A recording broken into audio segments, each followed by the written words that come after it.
Hello दोस्तों, स्वागत है आपका इस वीडियो में मिस्टर ट्रू टेल्स चैनल पर। देखिए, ये जो मैंने थंबनेल पे लिख के रखा है बिल्कुल जेन्युइन बात है कि मध्य प्रदेश पुलिस अभ्यर्थियों के लिए ज़रूरी जानकारी है। आपको जान लेनी चाहिए चीज़ें कि आपके रिजल्ट में कुछ समस्याएं हैं जो सामने आ खड़ी हुई हैं। कुछ अपडेट है, ये मैं आपको जेन्युइन अपडेट दे रहा हूँ, ठीक है। और इसमें बहुत सारी इन्फॉर्मेशन ऐसी मिलने वाली है जो आपके व्यापम से के एग्ज़ाम से रिलेटेड और आने वाले एमपी पुलिस के जो फिज़िकल और रिज़ल्ट की अपडेट है उसमें बहुत काम आने वाला है। तो आपसे रिक्वेस्ट है, वीडियो पूरा देखिए।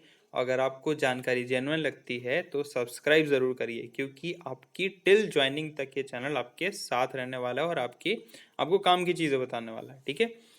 तो बड़ी अपडेट क्या है वो देख लेते हैं। मैंने क्यों लिखा है यहाँ पे अभ्यर्थियों के साथ अन्याय होगा अगर ऐसा हुआ तो। बिल्कुल सही बात है। देखिए, हुआ क्या है कि मध्य प्रदेश अभी जो पुलिस के पेपर हुए हैं, आपको मालूम है कुछ लोगों के पेपर बायोमेट्रिक के कारण नहीं हो पाए हैं। मतलब जिनका आधार लॉक था या जिनके साथ अन्य कोई परेशानी आई, तो बायोमेट्रिक से संबंधित जिसमें मतलब जो कंपनी पेपर ले रही थी उसकी गलती थी, उसके कारण बहुत सारे अभ्यर्थियों का पेपर छूटा था और उन्होंने हाई कोर्ट में पिटीशन लगाई थी इसके रिलेटेड। तो हाई कोर्ट का आदेश आ गया है। हाई कोर्ट का आदेश ये है कि व्यापम दोबारा एग्जाम करवाएगा। अब एग्जाम करवाने में समस्या क्या है वो समझिए, और हमारे रिजल्ट में क्या समस्या आ सकती है। अब समस्या ये है कि फिलहाल मध्य प्रदेश में चल रहे हैं वर्ग 3 के एग्ज़ाम। आपको मालूम है वर्ग 3 के पेपर हो रहे हैं बहुत सालों बाद, मतलब 2 साल बाद, समथिंग 2 ढाई साल बाद।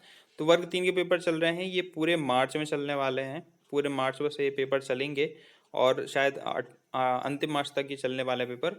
और साथ ही साथ में जिस कंपनी ने पेपर करवाए थे एमपी पुलिस के, अब वो कंपनी तो है नहीं, वो कंपनी चली गई है। उसको मतलब चेंज कर दिया है। एडुकेटी करके कोई कंपनी थी, उसको चेंज कर दिया गया है, दूसरी कंपनी पेपर करवा रही है।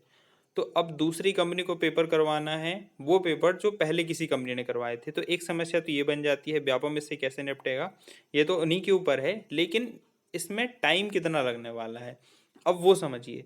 वर्ग 3 के पेपर पूरे मार्च चलेंगे, तो संभावना है कि मार्च में तो नहीं होगा। अगर एग्ज़ाम होता है जिनका बायोमेट्रिक फेल हुआ था, तो अभी तो एग्ज़ाम होगा नहीं मार्च में। हो सकता है इनका मार्च एग्ज़ाम अप्रैल में हो, ठीक है। अब अप्रैल में होगा तो व्यापम कितना टाइम लेगा, उसके लिए मैंने कुछ उदाहरण कुछ डेटा इकट्ठा किया है। अब वो आप देख लीजिए, एक मिनट। ये देखिए, मैंने 2018 में जो पेपर हुआ था उसके यहाँ पे डेट से लिख के रखे हैं। 2018 में पेपर हुआ था ग्रुप 4 का। असिस्टेंट ग्रेड 3 और स्टेनोटाइपिस्ट वगैरह के पेपर होते हैं। अभी जो भर्ती आई है एमपी में, नगर निगम में जो भर्ती आई है वो ग्रुप 4 के नाम से आती है। 2018 में भी आई थी, उसी के पेपर हुए थे। तो इसमें हुआ क्या था, 31 जुलाई को लास्ट पेपर हुआ था, जैसे कि आप देख सकते हैं। 31 जुलाई को लास्ट पेपर हुआ था। और जब हम इसका रिजल्ट एक्सपेक्ट कर रहे थे कि अब तो रिजल्ट आने वाला है, तब भैया जुलाई में पेपर खत्म हुआ और अगस्त को छोड़कर सितंबर में इन्होंने 1.5 महीने बाद कहा कि हम एक री एग्ज़ाम लेंगे जिनका पेपर छूट गया था उनका। मतलब 1.5 महीने बाद जब आप रिजल्ट एक्सपेक्ट कर रहे हैं, तब आपसे व्यापम कह रहा है कि हम एक री एग्ज़ाम लेंगे।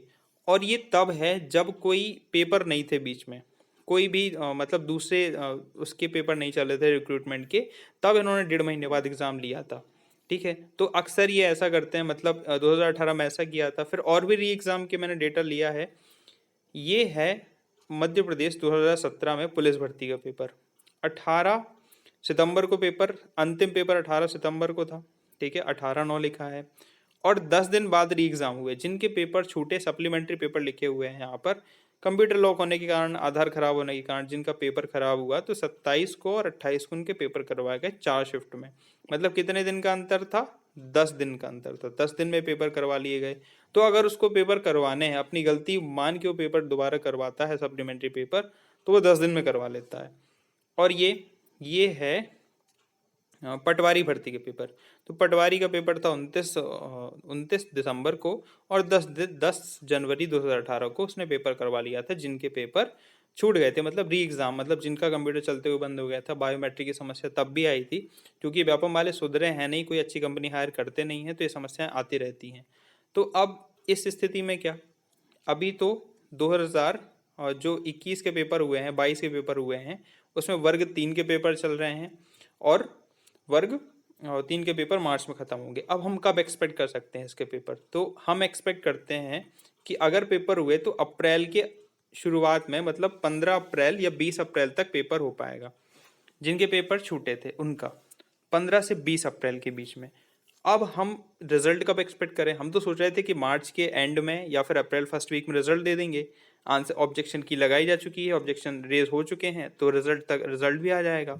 लेकिन अब अप्रैल में तो इनको पेपर ही करवाना है, तो अब हम कब रिजल्ट करें? ये वो स्थिति है जब दोबारा पेपर होना है। मान लो नहीं हुए तो चीज़ें इसी हिसाब से चलेंगी, एंड मान लीजिए हो गए तो आपको क्या करना है, क्योंकि भैया अगर अप्रैल तक हुआ पेपर तो जून तक आएगा इसका रिजल्ट, और संभवतः जुलाई और अगस्त, जब बारिश वारिश के दिन आ जाएंगे, पूरी गर्मी निकल जाएगी, तब जाके हो सकता है कि इसकी रनिंग स्टार्ट हो। ठीक है, तो अब आपको क्या करना है, डिमोटिवेट नहीं होना है, मेरी पूरी बात सुनिए। अब आपको ग्राउंड छोड़ना नहीं है, पहली बात तो ठीक है, ग्राउंड किसी भी हाल में नहीं छोड़ना है, और ना ही बिल्कुल ऐसा मान के चलना है कि अप्रैल में उनका पेपर होगा ही होगा और रिजल्ट लेट हो जाएगा। हम ग्राउंड जाएंगे, लेकिन हो सकता है कि अगर अप्रैल की संभावना बन जाती है पेपर आने की, भी आप नोटिफिकेशन डाल देता है, तो हम ग्राउंड नहीं छोड़ेंगे। हम ग्राउंड को मान लीजिए 7 दिन जाते हैं तो हम 4 दिन जाएंगे या 5 दिन आएंगे, या उस हिसाब से मेहनत को हम थोड़ा सा रिड्यूस करके दूसरी तरफ अपना ध्यान लेंगे। क्योंकि आपको मालूम है अभी अप्रैल में एक भर्ती आने वाली है, नई भर्ती का नोटिफिकेशन तो आ ही जाएगा, जून जुलाई तक पेपर होगा। जो सीपीसीटी वाले पद हैं ग्रुप 4 के, उसकी भर्ती आने वाली है, उसमें नॉन सीपीसीटी के भी पद कुछ होते हैं, तो उनकी भर्ती आई है। तो आपको मालूम है व्यापम में लगभग सभी एग्जाम का सिलेबस लगभग सेम होता है, सिर्फ इसमें हिंदी इंग्लिश ज़्यादा है, कंप्यूटर ज़्यादा है, तो आप इन पे फोकस करिए। अगर आपके पास सीपीसीटी नहीं है तो इस बीच में आप सीपीसीटी भी कर सकते हैं। मतलब जिस जो छोड़ के बैठ गया है कि उसको टोटल फिजिकल ही करना है, फिजिकल की तैयारी करने लगा है, तो भैया वो ऐसा ना करें। और बिल्कुल मैं जानता हूँ आप में भी ये आपको मतलब इतना तो एक्सपीरियंस हो ही गया होगा कि एक एग्ज़ाम देने के बाद दूसरे एग्ज़ाम के लिए हमें कंटिन्यू रखना चाहिए अपनी तैयारी। तो बिल्कुल आप तैयारी जारी रखिए, और एमपी नगर निगम की जो भर्ती है उस पर फोकस करिए, आगे आने वाली भर्तियों पे फोकस करिए। ठीक है, जो वर्ग 3 के पेपर चल रहे हैं अभी, इन पे आप फोकस कर सकते हैं। और दूसरी चीज़, फोकस करने के साथ साथ आपको इसकी अच्छी तैयारी करनी है और आपको टेस्ट भी लगाने हैं। तो अगर आप चाहें तो एमपी परीक्षा ऐप है, आपको मालूम है बहुत जेन्युइन तैयारी करवाता है, और इसकी जो टेस्ट सीरीज़ है वो सारे मतलब एमपी के लिए तो वो एक नंबर होती ही हैं, 100% वो एफिशिएंट होती हैं। तो आपको क्या करना है कि उसमें जाइए, टेस्ट सीरीज़ खरीदिए, उसमें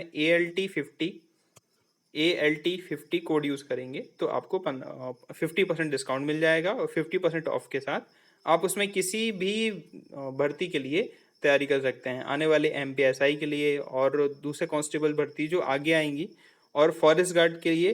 तो आप बिल्कुल ALT50 कोड यूज़ करिए और टेस्ट सीरीज खरीदिए। और जेन्युइन मेरे कहने का मतलब ये है कि आप समय वेस्ट नहीं करेंगे, समय वेस्ट करेंगे तो आगे आने वाले मौके भी खो देंगे। तो ये आपको रिजल्ट का वेट भी करना है, आपको ग्राउंड भी करना है, और आगे आने वाली भर्तियों की तैयारी भी करनी है। ठीक है, तो अगर आपको इस वीडियो से कुछ वैल्यू मिली हो तो प्लीज़ सब्सक्राइब करके जाइए, एंड ऑल द बेस्ट।